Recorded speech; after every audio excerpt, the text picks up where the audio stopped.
Buenas tardes, bienvenidos a un nuevo capítulo de nuestro programa Doctores en Línea. Soy Claudia Alday, traumatóloga infantil del Hospital Hernán Enríquez Aravena y también docente de la Universidad de la Frontera. Este programa nació como una alianza estratégica entre el Hospital Hernán Enríquez y UFROVISIón, con el motivo de difundir hacia la comunidad algunos temas de prevención en salud y cuidados. ¿Ya? Está siendo transmitido en vivo a través de la señal en Temuco y Padre Las Casas, desde Concepción y hasta Coyhaique por el canal 48 de Telsur y online en todas las plataformas de UFROMedios. Hoy nos acompaña el doctor Alfonso Hernández Ojeda. Él es médico pediatra y es subespecialista en alergias, inmunología y reumatología pediátrica de nuestro hospital, además de docente también de la Universidad de la Frontera. ¿Cómo está, Alfonso? Hola Claudia, bien, gracias. Gracias por la invitación. Bueno, el doctor nos va a conversar hoy día sobre alergias en pediatría, cómo prevenirlas y mejorar nuestra calidad de vida al hacerlo. Esto es un tema obviamente recurrente y relevante en la salud de los niños hoy en día. Cuéntanos un poquito, Alfonso, ¿qué son las alergias y cómo se cómo se van a producir en los pacientes? Bueno, la alergia se define como cuando hay una reacción exagerada frente a la exposición a una sustancia extraña, ajena al organismo, y eso produce la aparición de distintos síntomas. Entonces, ahora hay distintos tipos de alergia. Tenemos desde las alergias alimentarias, donde uno puede ver que un niño, un bebé es alérgico a la leche o al huevo. También hay rinitis alérgica, donde ahí hay síntomas propios de la rinitis, como estornudo, el rasquido de nariz, rinorrea, que es como moco, digamos, moco claro, y ahí los causantes son inhalantes, digamos. Son partículas que vuelan en el aire y que pueden ir produciendo primero sensibilización y después síntomas de rinitis alérgica. Entonces, la causa depende de cada alergia en particular. Ya, así como para introducirnos con algunos términos. Siempre hemos escuchado hablar de los niños atópicos. ¿Es lo mismo ser alérgico que ser atópico? Eh, Es como, se usa como sinónimo, aunque uno podría decir que tiene cierta diferencia.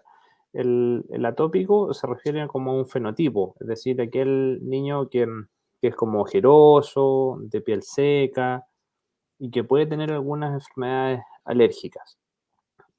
Y alérgico es ya el niño que de frentón tiene algún tipo de alergia, pues alergia alimentaria, rinitis alérgica, asma alérgica u otro tipo de alergia. Ya, perfecto. ¿Y qué son los alergenos?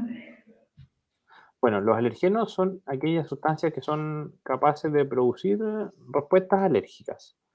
Y aquí estamos hablando de alimentos, de medicamentos, de sustancias que flotan en el aire y que uno respira, como los pólenes, los hongos, los ácaros del polvo, que es como la causa más frecuente en la zona sur de Chile, porque como nosotros gran parte del tiempo pasamos en el interior de nuestras casas o en los hospitales o en distintos trabajos, como en el interior me refiero, ahí tenemos mucho contacto con polvo. Entonces así nos vamos haciendo alérgicos al tener contacto reiterado con un alergeno. Alfonso, ¿y uno podría ser entonces alérgico a más de un alergeno? Claro, claro, totalmente, totalmente. De hecho, cuando uno tiene una enfermedad alérgica, ya tiene más riesgo de tener otra. Y si tiene dos, tiene más riesgo de tener otra y así. Y de hecho, nosotros a veces vemos pacientes con rinitis alérgica que además de estar sensibilizados a los ácaros del polvo, también están sensibilizados a pólenes. Entonces, Son como riníticos de todo el año, pero en época de primavera y verano empeoran. Mm. Son como por distintos alergenos en diferentes épocas. Claro, claro. ¿Y cuáles serían entonces los alergenos como más frecuentes que tú ves? ¿O a qué los niños son más sensibles? Bueno, dentro de los alimentos están la leche de la proteína de la vaca, que es una alergia bien frecuente, es habitualmente en niños pequeños de menos de un año de vida y que típicamente se presenta con cólicos abdominales, que es como dolor de guatita, digamos, persistente, deposiciones diarreicas que a veces pueden tener pintas de sangre y distensión de guatita, irritabilidad, mal dormir, vómito. Entonces, como que en esos casos uno debiera sospechar que el niño puede tener una alergia a la proteína de la leche de vaca. También están dentro de los alimentos el huevo, el trigo, la soya, el maní, los frutos secos, los mariscos y los pescados. Pero estos últimos, desde el maní en adelante, digamos, son alimentos que producen alergia, pero en niños más grandes. Y bueno, pasando a los, a los inhalantes, ahí están los ácaros del polvo, que eso se llevan el premio mayor. Después vienen los pólenes y los hongos. En las mascotas están los perros y los gatos, que también es no menor porque muchas familias tienen mascotas en su Exacto, casa. sí. Está el tema lo típico del niño alérgico cuando lo pican las pulgas, los zancudos, como que reacciona más de lo normal. Y eso es bien frecuente también. Y en nuestra zona tenemos el tema de familias que se dedican a la apicultura, que trabajan con abejas, y ahí tenemos alergia a veneno de himenópteros, que se llama, que las abejas están en ese grupo de insectos Ujú. y esos pacientes habitualmente hacen alergias importantes, las que llamamos anafilaxia, que son como las reacciones graves. Perfecto. Ahora, ¿esto se produce por factores hereditarios o es el ambiente, digamos, el que hay factores ambientales que lo potencian o son las dos cosas? ¿Qué es lo que se ve más? Por ejemplo, si tengo una historia de papás alérgicos, ¿voy a ser más alérgica? Bueno, claro, ahí es una combinación. En el sentido de que, claro, hay factores genéticos. Si de pronto uno tiene un papá, lo que se estima es que el 20% de sus hijos va a ser alérgico. Ahora, si los dos papás son alérgicos, se estima que un 30% de los hijos van a ser alérgicos. Entonces, eso por el lado como genético. Y por la parte ambiental, eso igual es súper importante porque hay factores como, por ejemplo, el calentamiento global o el aumento de la contaminación, digo, que eso está alterando la polinización que tenía normal, digamos, podríamos decir, la polinización normal en el mundo, la presencia de los hongos también y de las partículas. Entonces, todo eso em, puede empezar a agravar estas patologías y también hay factores como intradomiciliarios que pueden favorecer el desarrollo de alergias. Ya. Perfecto. Oye, ¿y es frecuente tener alergia o no es tan frecuente? Yo, Eh, yo tengo la impresión de que es súper frecuente en estos tiempos, sí, pero sí, no es sé muy si es frecuente. objetivamente así. Sí, es muy frecuente. Es muy frecuente. Se estima que aproximadamente una cuarta parte de las personas de los países desarrollados tienen algún tipo de alergia. Y dentro de las causas, ahí aparecen varias cosas. Uno, lo que habíamos hablado recién, el tema del calentamiento global. También se ha asociado a factores de vida como occidentalizados, digamos, con sedentarismo, obesidad. También ahí entra un poco el tema de la teoría de la higiene en relación al uso de vacunas y de antibióticos, que en el fondo ha logrado controlar más los agentes infecciosos. Entonces, como que el sistema inmune, las defensas se han ido un poco hacia el lado de las alergias. Mm. Entonces, es Y bien uno, frecuente. Uno habitualmente cuando lo conversa en el día a día, qué sé yo, es como habitual que alguien tenga algún tipo de alergia. ya. Y esas alergias se van a desarrollar o yo vengo con la alergia. Porque tú me decías, o sea, claro, si tengo mis papás alérgicos, probablemente voy a tener más posibilidades de ser alérgica, pero eso uno lo desarrolla desde chiquitito o puede ir apareciendo después. Por ejemplo, si yo no tengo ningún antecedente y de repente me hace mal un alimento, ¿qué Ujú. puede haber pasado ahí? Claro, bueno, uno desarrolla alergia contra aquellas sustancias con las cuales tiene contacto en forma reiterada. Entonces, es muy raro que uno nazca con una alergia, sino que va, con el paso del tiempo y con la exposición reiterada a ese alergeno, uno se va sensibilizando y después se expresa la alergia. Y aquí hay un súper buen ejemplo que yo siempre doy, es que en el fondo uno si está en contacto con mascotas, con un perro, con un gato, qué sé yo, uno puede desarrollar alergia, pero no así con el tigre, porque uno no está en contacto con el tigre.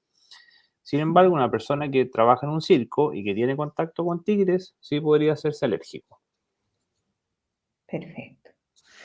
Y ahora si yo soy alérgico, ¿tengo más posibilidades o me empeoro, me agravo algunas otras enfermedades? Por ejemplo, o puedo hacer más enfermedades, no sé, respiratorias, gastrointestinales, o la alergia no Eh, tiene nada que ver. claro, claro, efectivamente, pues los pacientes con rinitis alérgica o con asma bronquial alérgica, en especial aquellos que no han sido diagnosticados y tratados correctamente, por tener la vía aérea inflamada, tienen mayor facilidad para agarrarse los virus, podríamos decir, y hacer infecciones recurrentes.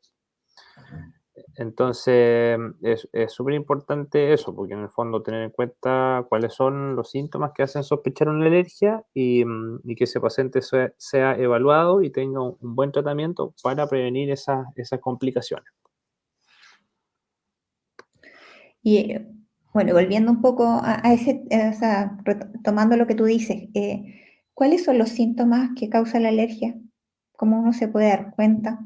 Bueno, los síntomas de la alergia son, podríamos nosotros irlos definiendo por sistema. Por ejemplo, a nivel de la nariz, en rinitis alérgica, que es como bien frecuente, ahí puede dar estornudo, puede dar secreción nasal persistente, picazón de la nariz, ese es como un signo bien característico de la rinitis, que los niños andan con el dedo casi todo el día, e incluso se empieza a hacer como un hábito, como un hábito. También puede dar ronquido, tos matinal, en los ojos, cuando da picazón y ojo rojo, eso se llama conjuntivitis. En la piel, por ejemplo, puede dar roncha o inflamación. En la parte digestiva puede dar dolor de guatita, gases, diarrea.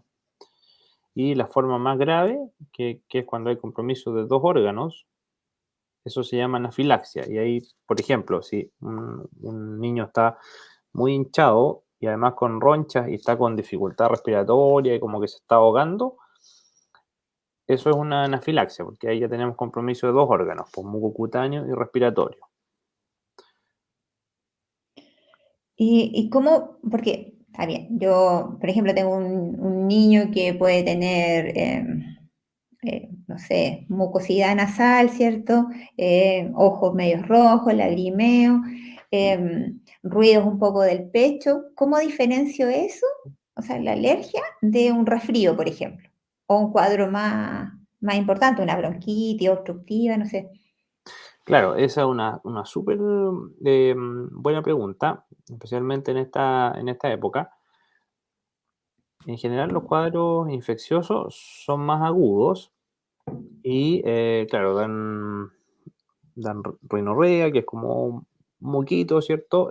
Tos y fiebre. La fiebre en general es bien característico de los cuadros infecciosos y las alergias no dan fiebre, no dan fiebre. Cuando uno escucha una historia y hay fiebre, en general que eso sea de causa alérgica es rarísimo. Y también hay que evaluar la estación. En esta época tenemos mucha circulación de virus, entonces muchos niños resfriados, digamos, y con bronquitis. Y si el niño va a sala cuna o jardín, si tiene hermanos mayores, digamos, que van al colegio y que van llevando virus para la casa, como que eso diferencia un poco los cuadros infecciosos de la alergia, aunque a veces pueden coexistir. Hay niños que son de base alérgicos y que se van agarrando los virus con más facilidad. Perfecto. Hay una pregunta acá de la gente que nos está viendo a través de Facebook. Ujú. Eh, Carla Javiera dice, hola doctor, ¿usted es quien ve Hola. pacientes infantiles con sospecha de angioedema hereditario? Soy dentista y tengo sospecha de que un paciente lo presenta. Tiene episodios recurrentes de angioedema labial y no ha hecho estudios inmunológicos aún. Claro, claro. Bueno, el angioedema hereditario es una enfermedad poco frecuente. Es diagnóstico diferencial de angioedema. O sea, cuando uno se enfrenta a un angioedema, ahí la colega se refiere a que hace hinchazón. Y la característica del angioedema hereditario es que es muy marcado. De pronto están muy, muy hinchados de la cara o de los labios. Y es como que se deforma un poco la cara. Y eso es como bien característico y puede ser gatillado por justamente procedimientos dentales. Entonces, es una patología que está cubierta en la ley Ricarte-Soto, porque tiene un tratamiento que es de alto costo. Entonces, si se está sospechando esa patología, es importante que nosotros evaluemos pronto a esa paciente. Ya, entonces debiera ser derivada al hospital. Claro, claro, deberíamos quedar en contacto con ella. Ujú. Mm, Yo le puedo dejar mi correo, si quiere se lo doy o lo hacemos después, no sé, pero ahí podemos coordinar para agendarle un control. Quizás ella podría enviarnos en el chat su correo y ahí tú te puedes contactar después con ella. Claro, claro, sí, eso lo podemos hacer. Ya, siguiendo con esto, una cosa es la clínica, pero ¿cómo uno hace el diagnóstico más de certeza de las alergias? Bueno, ahí el examen que tiene como mayor rendimiento es el test cutáneo a inhalantes y alimentos. Entonces es un test que se hace en vivo, que se llama, es decir, con la piel del paciente y es bastante sensible y específico. Económico, los resultados son rápidos, uno lo lee eso a los 15, 20 minutos y orienta bien a confirmar etiología. Entonces, por ejemplo, tenemos un niño con una rinitis alérgica que, que ha sido progresiva en el tiempo, que requiere de bastantes medicamentos, por ejemplo. Entonces, es un paciente que amerita un estudio con un test cutáneo para ver, digamos, cuáles son los inhalantes que están causando esa rinitis y así eventualmente poder ofrecerle una inmunoterapia, que es un tratamiento que tiene fines más curativos. Ok. ¿Y las alergias alimentarias también se diagnostican así o tienen otros test? Bueno, la alergia alimentaria, ahí es importante primero distinguir si el niño hace reacciones inmediatas o hace reacciones tardías, porque el test cutáneo es mediado por IgE, entonces nos sirve cuando tenemos una alergia alimentaria que es inmediata, es decir, que da roncha, que da angioedema, manifestaciones respiratorias, por ejemplo, o incluso anafilaxia, que esas son como inmediatas. Ok. y las tardías son como más gastrointestinales, más de guaguas chiquititas, digamos, que hacen hinchazón, dolor y a veces un poco de deposiciones con sangre. Ahí, en esos casos, cuando son tardías, reacciones tardías, el test cutáneo no tiene mucho rendimiento. ¿Y ahí qué hacen? ¿Alguna otras pruebas o van probando la alimentación? Bueno, en el caso de la alergia a la proteína de la leche de vaca, que es la más frecuente, digamos, dentro de las alergias alimentarias, ahí hay una guía nacional, una guía ministerial. Entonces, cuando hay sospecha, se indica una dieta de exclusión de lácteos a la madre cuando está dando pecho. Y si el niño es alimentado solo con fórmula, debe recibir una fórmula especial para el niño alérgico, que eso está en el programa nacional, porque son de alto costo, entonces justamente por eso están en un programa especial. Y entonces si el niño mejora con esa exclusión o con esta fórmula especial, por un periodo se da un periodo de prueba de 2 a 4 semanas. Si el niño mejora, eso ya apoya el diagnóstico, pero hay que hacer una contraprueba, es decir, volver a darle leche normal. Y si el niño ahí vuelve a reaccionar, ahí ya se confirma el diagnóstico. Eso es lo que se hace en esa alergia en particular. Mm. O sea, importante que si las mamás se dan cuenta de que hay algún problema, consulten y decirles que esas leches y todo están cubiertas, porque de repente eso disminuye un poco la posibilidad de consulta, porque las mamás se asustan un poco. Totalmente, po, totalmente. Súper importante difundir esta información en la comunidad. En, en Santiago hay un centro que se llama del alérgico, Centro del Alérgico, que tiene una historia súper bonita, que nació a raíz de una agrupación de familiares de niños con alergia a la proteína de la leche de vaca. Esto partió hace muchos años, como el año 90 partió esa agrupación. Y en ese tiempo se conocía poco la enfermedad y no había programa, ni siquiera llegaban esas leches especiales a Chile. Entonces, este grupo de personas empezó a trabajar con el gobierno y fueron avanzando hasta finalmente conseguir un programa ministerial. Y Mm. ese centro del alérgico tiene además una página web que tiene muy buena información. Entonces ahí yo recomiendo a toda la comunidad que entren a ese sitio y ahí se pueden ir informando, pueden ir leyendo. Y tienen muy buena información. Yo siempre lo recomiendo a todos mis pacientes. ¿Y sabes cómo es el nombre? ¿Te acuerdas? El nombre de la... ¿Del centro? A ver, aquí lo voy a revisar. Centro del Alérgico. Se llama Centro del Centro Alérgico. del alérgico. Ya, entonces, Sí, para que las mamás que tengan este problema puedan a lo mejor ahí informarse un poquito más y sacar, digamos, respuesta a algunas dudas. sí, totalmente. ¿Estas alergias, Alfonso, se pueden prevenir? ¿Puedo yo hacer Bueno, cosas para que no me dé el ataque alérgico? perdón, la página, volviendo, para cerrar la anterior, se llama Ah, Creciendo con Alergias. Esa es la que ya, estaba dando perfecto. yo, es otro, es otro sitio que también sirve, ¿ah? Pero es el Creciendo con Alergias. Sí, Creciendo con ahí hay alergia. muy buena información sobre todo tipo de alergias en general. Creciendoconalergias.cl. Perfecto. Claro, bueno, esa es una pregunta bien como interesante, el tema de la prevención, ¿cierto? Em, y ahí la verdad es que no es tan claro que algo pueda ayudar así como efectivamente. Y Eh, tendría sí varias ventajas, porque en el fondo uno no desarrollaría la enfermedad y por lo tanto no tendría los síntomas ni la necesidad de ver médico, medicamentos, exámenes, etcétera, pues, y podría ser una vida mucho más normal. Entonces, depende un poco del tipo de alergia.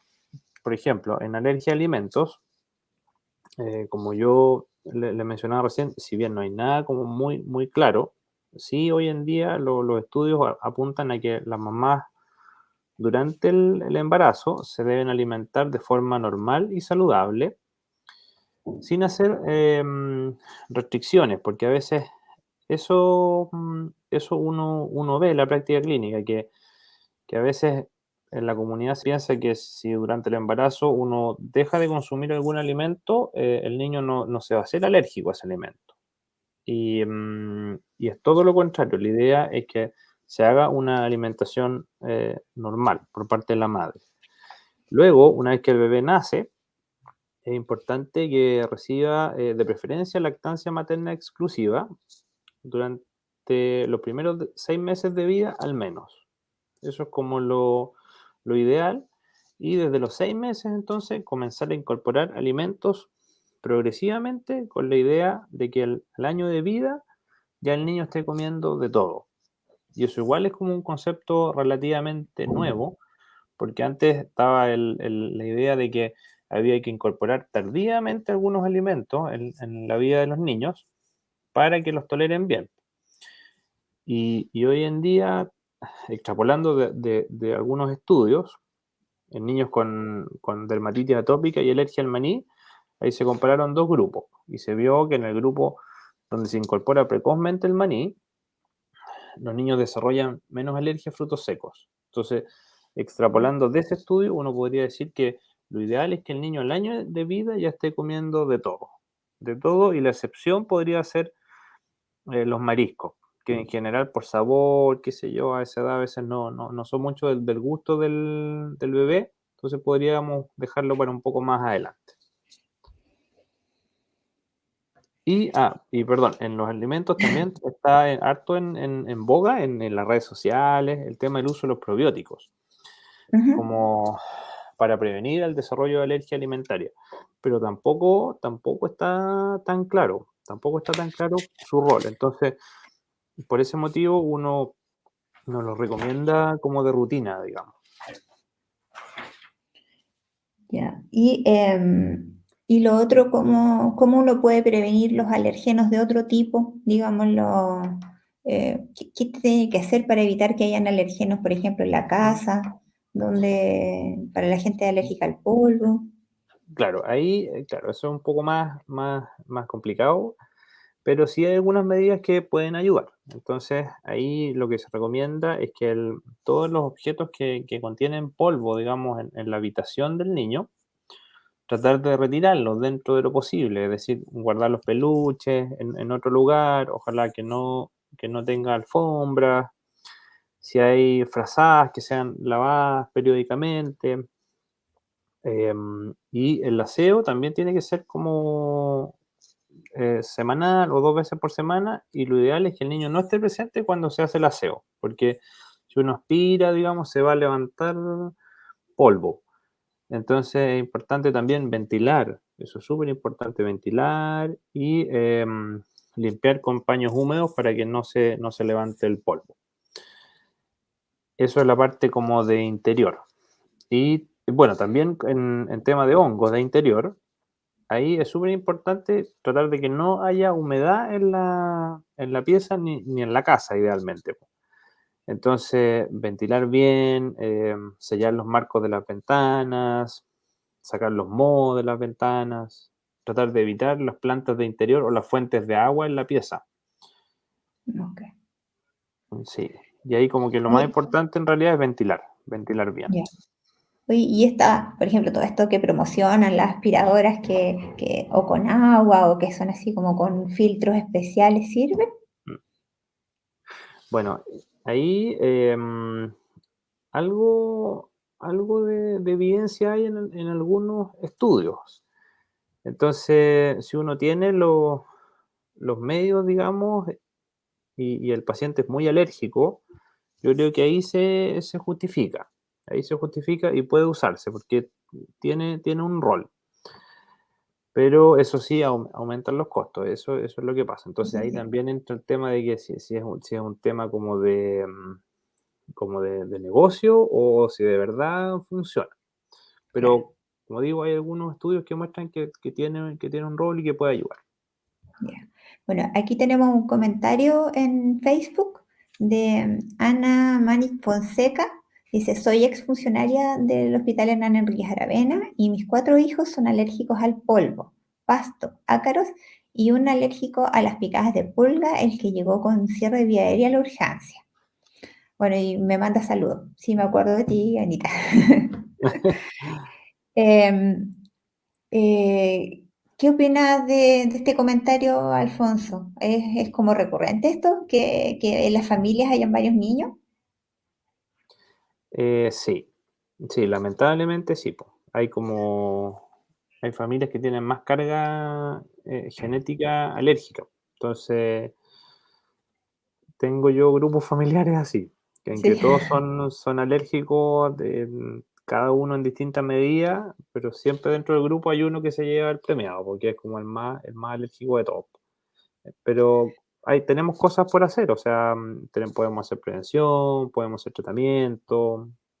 Se puede ayudar hoy en día a los alérgicos mucho más que lo que uno podía hacer años atrás. claro. En resumen, para los alergenos, digamos, que están dentro de la vivienda, es importante tener una rutina entonces de aseo, ojalá semanal, para que no se nos acumule polvo y también el tema de las mascotas, ¿cierto? Tener como Claro, un es, cuidado con la mascota, que no esté, o sea, tenerle su baño, su cepillar, no sé, ¿qué claro, opinas de eso? el tema de la mascota, claro, igual es temazo, porque resulta que a los niños les gustan las mascotas, pues. Les gusta tener un perrito, los gatos, les gusta jugar con las mascotas. Entonces, claro, es importante tener siempre la mascota en buenas condiciones, limpio, aseado, con todos sus controles al día, como debe ser, una tenencia responsable de mascota. Eso es importante. Ahora, cuando el niño se hace alérgico a una mascota, ahí finalmente, bueno, uno explica a la familia y la familia finalmente es la que define qué es lo que va a pasar con esa mascota. Entonces, algunos prefieren mantener la mascota, otros regalan la mascota. Es variable, depende ahí de la familia, pero, Esa de la pero hay magnitud también de la alergia. claro, claro, hay niños que, o sea, en realidad en niños no es como tan frecuente, es más de adolescentes. Es más de Ya. adolescentes esa alergia, pero a veces es bien intensa, la alergia a los gatos principalmente. Difícil decidir ahí. Oh. Claro, porque claro, Sí, pues la familia a veces es muy apegada a las mascotas, entonces es casi como un integrante de la familia. exacto, es parte de la familia. Sí. Así es que uno, digamos, informa y la familia decide. Ok. Y en los casos en que los alergenos son del exterior, por ejemplo, el polen, eso, ¿cómo uno puede ayudarse un poquito? Bueno, ahí eso es más complicado, porque en realidad uno mm, vive en este planeta que funciona así, entonces uno no va a estar en una burbuja. Pero hay algunas cosas que sí podemos hacer. Por ejemplo, mantener las ventanas cerradas cuando uno anda en auto, en época, porque los pólenes son de época. Preferir vacaciones en la playa, también eso igual es súper frecuente, que hay niños que viven en el campo o en el valle central y cuando van al mar, a la playa, se le van todas las alergias, niños riníticos que son a inhalantes, digamos, porque en el mar, digamos, no vuelan esos alérgenos y por eso mejoran. Y de hecho hay gente que a veces tiene niños que son tan alérgicos que se van a vivir a un sitio donde el niño pueda estar mejor. Hay familias que a veces toman esa decisión. Y diferir las visitas al campo en periodo de polinización, en ducha después del contacto con pasto y evitar cortar el césped en presencia del paciente. Ok. O sea, no pueden ayudar a cortar el pasto. Están salvados Están del, salvados, del claro. tema de la jardinería. Sí. ¿Y existe tratamiento para los pacientes alérgicos? Parece que sí. Sí, sí, pues tenemos tratamiento y bueno, ahí uno lo puede dividir en tres tipos. Está el de rescate o alivio de síntomas. Por ejemplo, en caso de anafilaxia, que es esta alergia grave, severa, que compromete 2 o más órganos, ahí la recomendación es que el paciente porte un autoinyector de adrenalina y se lo inyecte entonces en la cara lateral del muslo, en la zona alta donde hay más músculo. Y eso puede ser incluso encima de la ropa. Y es como un lápiz. Es como un lápiz, se saca el seguro, digamos, y luego uno se lo inyecta en la cara lateral del muslo, lo mantiene ahí por unos 10 segundos para que la adrenalina entre al músculo y después se esparza, podríamos decir, por todo el organismo. Y así le salve la vida al paciente mientras llega a urgencia. Ese es un tratamiento de rescate. Igual que si de pronto yo hago una crisis rinítica muy severa, puedo tomar antialérgicos, eso es como de rescate. Y después, en segundo lugar, tenemos el tratamiento que es preventivo o antialérgico continuo. Y ahí, por ejemplo, para cambiar un poco de enfermedad en dermatitis atópica, que es súper importante el tema de tomar agua en forma constante y abundante, lubricar la piel y también se pueden usar corticoides en crema en la piel y otras terapias más con remedios. Pues ese sería un tratamiento como permanente de mantención, digamos, para mantener la enfermedad inactiva o mantenerla dormida, podríamos decir. Y finalmente está el tratamiento etiológico o en la causa. Y ahí depende también, pues en caso de alergia alimentaria, la indicación actual es evitar el alérgeno alimentario. Si yo soy alérgico a la proteína de la leche, evitar ese alimento y también tener mucho ojo con el tema de la contaminación cruzada, que es lo cual es frecuente, o el tema de las trazas, revisar bien los etiquetados de los alimentos. em, Eso, es como evitación del alérgeno alimentario que produce la reacción. Ahora, en cuanto a tratamiento curativo, ahí está como lo más interesante que tenemos hoy en día en alergias y se ha desarrollado la inmunoterapia alérgeno específica. Y este tipo de tratamiento puede ser sublingual o subcutáneo. Entonces, su objetivo principal es inducir la tolerancia eh, a un alérgeno determinado de forma permanente o al menos de forma transitoria. Es decir, es un tratamiento que va quitando un poco la alergia, a diferencia de todo lo anterior que va controlando los síntomas.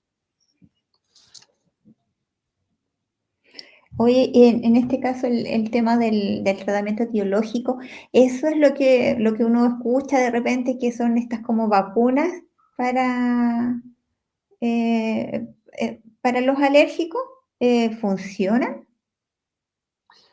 Claro, claro, justamente, eso así se conoce en la comunidad, por el tema de las vacunas para los niños alérgicos. Y ahí sí, sí funcionan, son tratamientos que son efectivos. Uno en pediatría en general prefiere el uso de la terapia sublingual, en especial en niños con rinitis alérgica. Entonces ahí lo que uno hace es identificar cuál es el alérgeno que produce más síntomas en el paciente y eso habitualmente son los ácaros del polvo, porque están presentes todo el año. Y entonces uno indica pequeñas cantidades de ácaro del polvo en un spray sublingual. Es un puff al día debajo de la lengua, entonces bastante cómodo para un niño. No es un pinchazo, digamos, que es más doloroso. Y tiene un costo razonable, estamos hablando de 30, 40 mil pesos mensuales. Y es bastante efectivo y tiene un rol curativo, es decir, va quitando un poco la alergia y así entonces van disminuyendo los síntomas, el uso de medicamentos también y mejora la calidad de vida del paciente y además puede prevenir el desarrollo de otras enfermedades alérgicas como el asma. Mm. O sea, los pacientes riníticos son como los más indicados para esto, o también se puede usar en otros tipos de alergia. Claro, también se puede usar en otros tipos de alergia y ahí hay una que nosotros tenemos acá bastante en nuestra región, que es el tema de la anafilaxia a las abejas, porque hay muchas familias que se dedican a la apicultura. Entonces, nosotros en el policlínico tenemos un grupo importante de niños con anafilaxia a veneno de abejas. Y en ese caso se puede usar inmunoterapia, pero subcutánea, es decir, cada cierto periodo el niño va a requerir de una inyección subcutánea, que son, de manera muy simple, son pequeñas cantidades de este veneno, entonces eso va induciendo una tolerancia, es decir, como que el cuerpo se acostumbre y así ir quitando un poco la alergia. Ok, bueno, ya sí que se nos va acabando el tiempo un poco, entonces como para redondear, resumir un poquito, entonces las alergias, ¿cierto? Son un problema frecuente en la población. No necesariamente los tenemos de pequeños, sino que los podemos ir desarrollando en la vida y son un tema que se puede prevenir. Eh, lo mejor es que también tiene tratamiento. Tenemos tratamiento de urgencia en caso de necesidad, ¿cierto? Tenemos un tratamiento que puede ser continuo para evitar los síntomas y también este tratamiento que ya va al origen etiológico. Eh, bueno, no sé si tú te gustaría decir algo más, algo especial. Yo lo que me gustaría como recomendar es que no se normalice el tema de las alergias, porque a veces eso uno lo ve, como que el paciente con rinitis, la familia o el grupo, digamos, como que lo normalizó y no es la idea, porque en el fondo es una enfermedad que es tratable y que acudan entonces a ver a su médico y en los casos más severos, porque las enfermedades alérgicas son manejadas por médicos generales, por pediatras, y las formas más severas son las que llegan a inmunología o las formas más rebeldes, digamos. Mira, aquí hay una última pregunta que dice, ¿en el servicio público hay acceso a esos medicamentos sublinguales para la rinitis alérgica? Y lo otro que hay consultas, me dicen por interno, Sí, sobre la automedicación. Que hay gente, mucha gente que se automedica por las alergias. claro, eso pasa mucho el tema de la automedicación y no es lo ideal, po, no es lo ideal. Lo ideal es que el paciente tenga un control médico, tenga un diagnóstico, tenga un seguimiento, como corresponde. Y respecto a la otra pregunta, la inmunoterapia, en este momento hay algunos hospitales públicos en nuestro país que están incorporándolo al arsenal terapéutico. Entonces esto está recién partiendo. Y lo que nosotros hemos hecho acá en Temuco, en nuestro centro, es incorporar un pequeño stock de autoinyectores de adrenalina. Mm. Entonces, nosotros seleccionamos un grupo de 20 pacientes con anafilaxia y tenemos ese pequeño stock que partió este año y los pacientes entonces ya recibieron su autoinyector, fueron educados en el cuándo y cómo usarlo y esperamos que esto se mantenga en el futuro y probablemente ese stock va a ir creciendo a medida de la necesidad que vayamos teniendo en nuestros pacientes. Qué bueno que podamos verlo en el servicio público también. Bueno, muchas gracias al doctor Alfonso Hernández por estar con nosotros, entregándonos sus conocimientos y su experiencia. Nos vemos Bueno, gracias a ti, Claudia. en el próximo episodio. Eso, nos veremos pronto. Listo.